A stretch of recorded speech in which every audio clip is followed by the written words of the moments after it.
don't know which brighter, lighter for you. You had a good recruiting class coming in, good size recruiting class. Talk about what you expect to see from them right away. Well, I'll tell you what, it's a diversified group, and we had certain areas that we needed to really look at and create some depth in those positions. But obviously, very talented. Academically, we got a number of guys that did really well. So student athletes first, right? And then of course, if you look at this class, there's a number of guys in it that potentially, we're going to look at obviously playing for us next year. And, there's some guys within the class that are developmental, and we'll take a couple years to grow those guys up. But from top to bottom, probably our best class so far. It seems like every year we've gotten a little better. But, obviously we're very excited about this group of guys. Now, really widespread. You got some out of state. You got some really good in-state, especially Austin Guy. Yeah. Talk about him coming from Natchitoches Central, staying home. Yeah, Austin, right here, we got to see him play, right in our own backyard, playing in our stadium. And, he's a multi-talented guy. He can do a lot of things. He played quarterback in high school. He played receiver, and he could play defense. He's phenomenal to watch on the basketball court. You can just basically almost take a game over. It's very physical. Love the way he plays defense. It's not just the offensive side.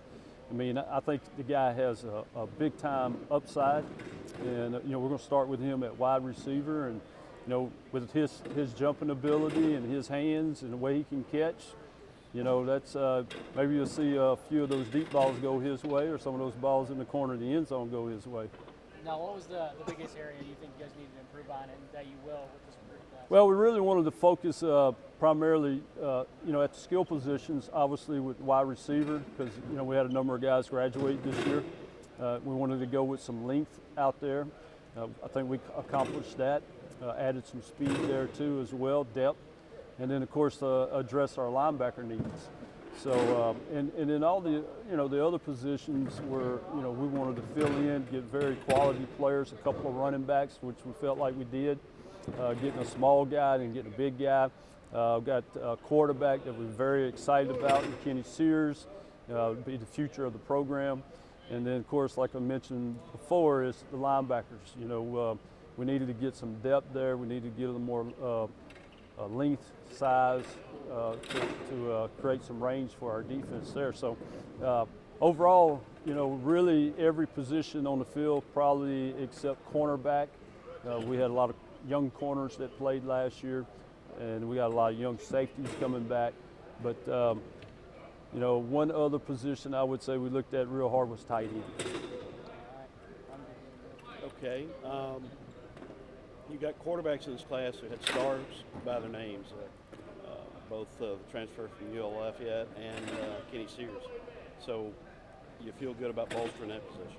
Yeah, at quarterback, and we needed to sign a couple of quarterbacks and create the depth back in that position. We got quality guys coming back with Blumenthal and J.D. Allman. So to add to that mix, bringing Brooks in, transfer from Lafayette. He's got a lot of game experience, over 21 games he's played in. Comes from an outstanding high school program in Katy, Texas. And then, of course, adding Kenny as a young guy.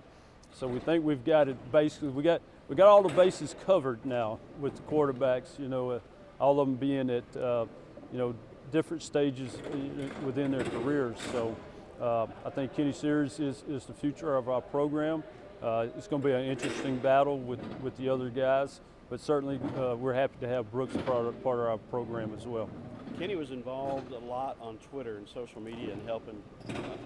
What kind of influence is social media, particularly Twitter, in the recruiting process? Oh, it's really been unbelievable, and then particularly with the guys after they come in on a visit and they get to hang out one another. And it's not only just, with those guys, it's with our current players too as well, but primarily it was, all those guys making a commitment together to stay together.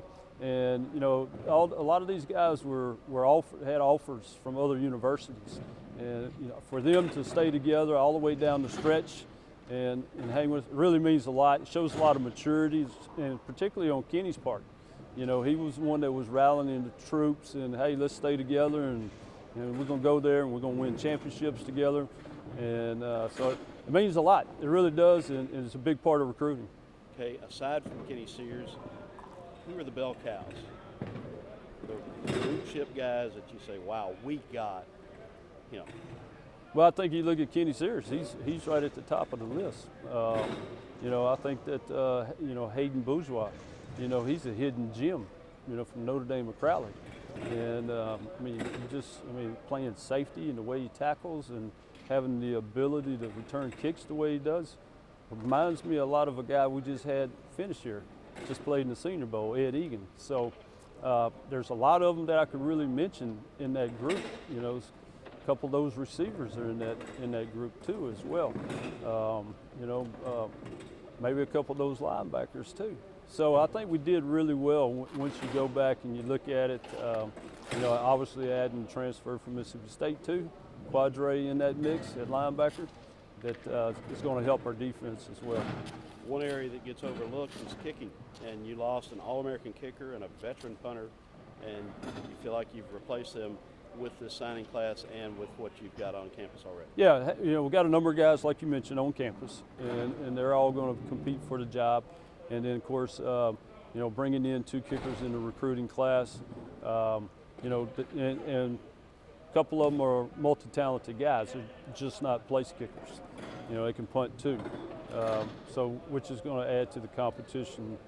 So, yes, here we go again. 3 years ago, we didn't have a kicker or a punter, and wish we had the other guys back for another year, but it's not that way. But we got some quality guys and are very talented. So I look forward to seeing what they can do this spring. Okay, and let's retract the academic side of it. 19 guys among the signing class at 3.0 or better. Yeah, that's almost unheard of. The thing is, great students and great players. So I think we really got that headed that way 2 years ago. It's very evident in our team GPA now. It's risen to a 2.82, which is really, really good and strong. These guys will add to that. I think that in the future it's going to benefit the program.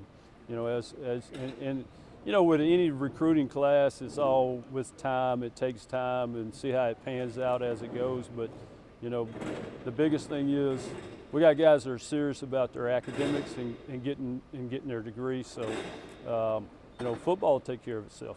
Okay, if you had to describe this signing class in 10 words or less, what would you say? 10 words or less, I would say that we covered a lot of needs, quality young men, A+ on the signing class.